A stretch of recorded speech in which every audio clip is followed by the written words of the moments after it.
And you want as little light coming into your eyes, artificial or sunlight, after, say, 8 p.m. And certainly you do not want to get bright light exposure to your eyes between 11 p.m. and 4 a.m. And here's why. Now, earlier I said that you need a lot of light, in particular sunlight, to set these clock mechanisms. That's true, but there's a kind of diabolical feature to the way all this works, which is the longer you've been awake, the more sensitive your retina and these cells are to light. So that if you've been awake for 10, 12, 14 hours, it becomes very easy for even a small amount of light coming from a screen or from an overhead light to trigger the activation of the clock and make you feel like you want to stay up later, make it harder to fall asleep and disrupt your sleep pattern. Okay, so the simple way to think about this is you want as much light as is safely possible early in the day, morning and throughout the day, including blue light. So take those blue blockers off during the day unless you have a real issue with screen light sensitivity. And you want as little light coming into your eyes, artificial or sunlight, after, say, 8 p.m. And certainly you do not want to get bright light exposure to your eyes between 11 p.m. and 4 a.m. And here's why. David Burson, who I mentioned before, and another friend and colleague, Samar Hattar, who's director of the chronobiology unit at the National Institutes of Mental Health, published a paper in Cell, which is a journal, another excellent journal, very high stringency, showing that light that arrives to the eyes between 11 p.m. and 4 a.m. approximately suppresses the release of dopamine, this neuromodulator that makes us feel good, is sort of an endogenous antidepressant, and can inhibit learning and create all sorts of other detrimental effects. It does this through a mechanism, for those of you who want to know the neural pathways, that involves light to the eyes that's then signaled to a structure called the habenula. The habenula looks like two little bat ears sitting right in the middle of the structure in your brain called the thalamus. Don't worry about these names if you're not interested in this stuff. If you are, these are just avenues to explore. When that habenula gets activated, it's actually called the disappointment nucleus, because it actually makes us feel less happy and more disappointed and can lead to certain forms of depression in the wakeful state. Now, if you wake up in the middle of the night and you need to use the bathroom, or you're on an all-night flight and you need to read or whatever it is, fine. It's, every once in a while, it's not going to be a problem to get bright light exposure to your eyes in the middle of the night. But if you think about our lifestyle nowadays and being up late looking at phones, even if you dim that screen, you're triggering this activation because your retinal sensitivity and the sensitivity of these neurons has gone up late in the day.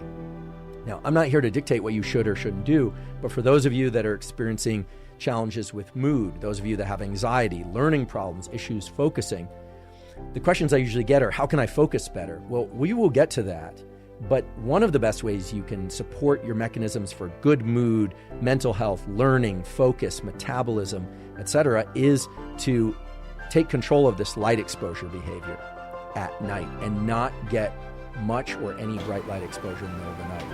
Red light won't trigger this pathway, but very few people have the kind of infrared lights that are set up or floor lights.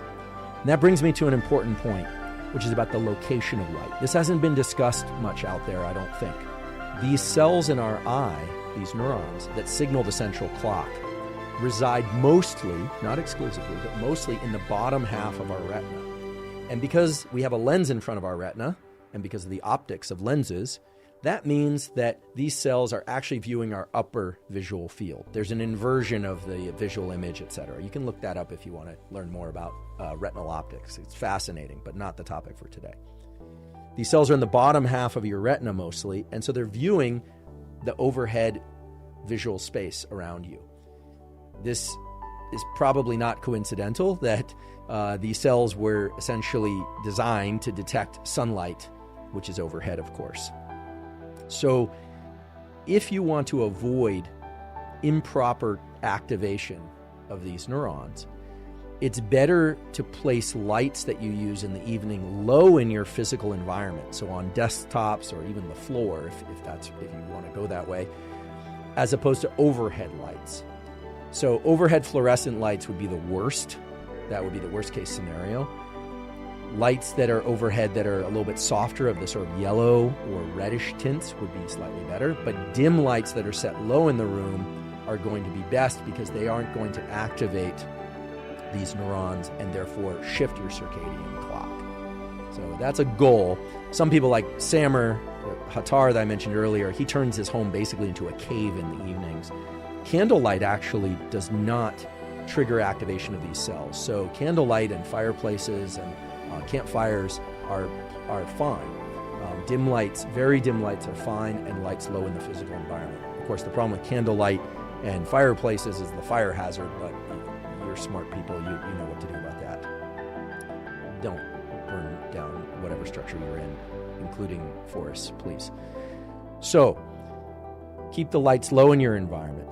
What if you wake up in the middle of the night and you find yourself watching TV or on the computer? And, well, in that case, you might want to wear blue blockers, and you certainly would want to dim the screen. But ideally, you're not doing that. It's remarkable the positive effects of getting that bit of sunlight early in the day, maybe even also around sunset, and avoiding bright lights, and especially overhead bright lights, between about 11 p.m. and 4 a.m.